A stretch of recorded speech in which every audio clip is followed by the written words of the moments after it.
আল্লাহ রাব্বুল আলামিনকে ডাকলে আল্লাহ তাআলা খুশি হয়।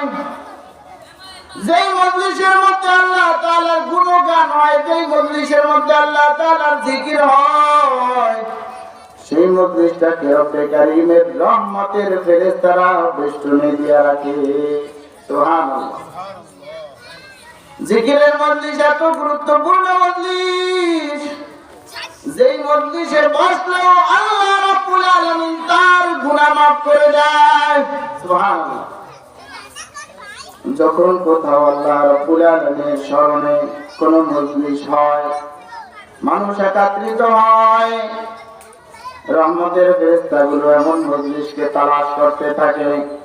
তালাশ করতে করতে করতে যখন ওই মজলিস গ্রুপে যায়, রহমতের ফেরেশতাগুলো একে অপরকে ডেকে এনে ওই মজলিসে নিয়ে আসে।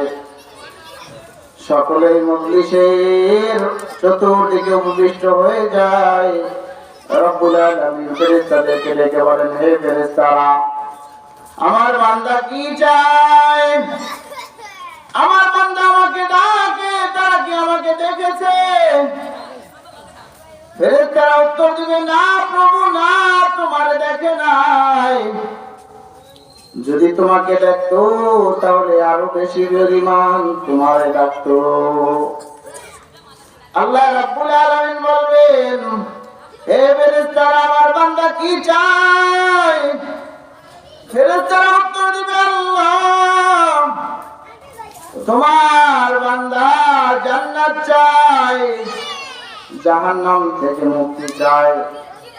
আল্লাহ রাব্বুল আলামিন বলবেন, ও ফেরেশতারা, আমার বান্দারা কি জান্নাত দেখেছে, জাহান্নাম দেখেছে? ফেরেশতারা বলবে, না প্রভু, না, তারা তো জান্নাত দেখে নাই, জান্নাতের নিয়ামতও দেখে নাই। তারা জান্নাতও দেখে নাই, জান্নাতের নিয়ামতও দেখে নাই। তারা জান্নাত সম্পর্কে অন্তরে কল্পনাও করতে পারে নাই। তোমার এত অপূর্ব নিয়ামত। আল্লাহ রাব্বুল আলামিন বলবেন, যদি তারা জান্নাত দেখতো তাহলে কি করত? ফেরেশতারা বলবে, আল্লাহ, যদি তারা জান্নাত দেখতো, জান্নাতের আশিক হয়ে আরো বেশি পরিমাণ ইবাদত বাড়িয়ে দিত। আল্লাহ রাব্বুল আলামিনকে ডাকলে আল্লাহ তাআলা খুশি হয়। যেই মজলিসের মধ্যে আল্লাহ তাআলার গুণগান হয়, যেই মজলিসের মধ্যে আল্লাহ তাআলার জিকির হয়, সেই মজলিসটাকে রব্বে কারীমের রহমতের ফেরেশতারা বেষ্টনী দিয়ে রাখে। সুবহানাল্লাহ। জিকিরের মজলিস এত গুরুত্বপূর্ণ মজলিস, যেই মজলিসে বসলেও আল্লাহ রাব্বুল আলামিন তার গুনাহ মাফ করে দেয়। সুবহানাল্লাহ। যখন কোথাও আল্লাহ রাব্বুল আলামিনের স্মরণে কোন মজলিস হয়, মানুষ একত্রিত হয়, রহমতের ফেরেশতাগুলো এমন মজলিসকে তালাশ করতে থাকে। তালাশ করতে করতে করতে যখন ওই মজলিস গ্রুপে যায়, রহমতের ফেরেশতাগুলো একে অপরকে ডেকে এনে ওই মজলিসে নিয়ে আসে।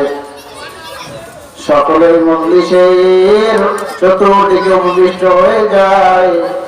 রব্বুল আলামিন ফেরেশতাদেরকে ডেকে বলেন, হে ফেরেশতারা, আমার বান্দা কি চায়? আমার বান্দা আমাকে ডাকে, তারা কি আমাকে দেখেছে? ফেরেশতারা উত্তর দিবে, না প্রভু, না, তোমারে দেখে নাই।